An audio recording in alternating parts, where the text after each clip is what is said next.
मेरे जो भी भाई बंधु मेरी आवाज को सुन रहे हैं सोशल मीडिया के माध्यम से, आप लोग ज्यादा से ज्यादा संख्या में धरना स्थल पर आए।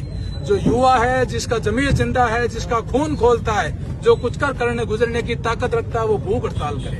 जो भूख हड़ताल नहीं कर सकता वो साथ में रह करके धरना स्थल को मजबूत करे।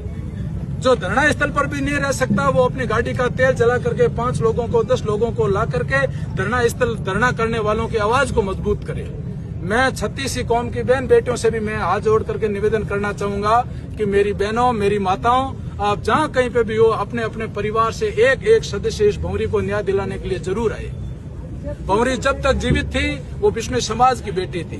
भंवरी की मृत्यु के बाद जिस प्रकार से 36 कौम के लोगों ने साथ दिया, समर्थन दिया, धरने पर बैठे, भूख हड़ताल पर बैठे, उस प्रकार से आप सभी लोगों ने मिलकर के भंवरी को 36 कौम की बेटी बना दिया।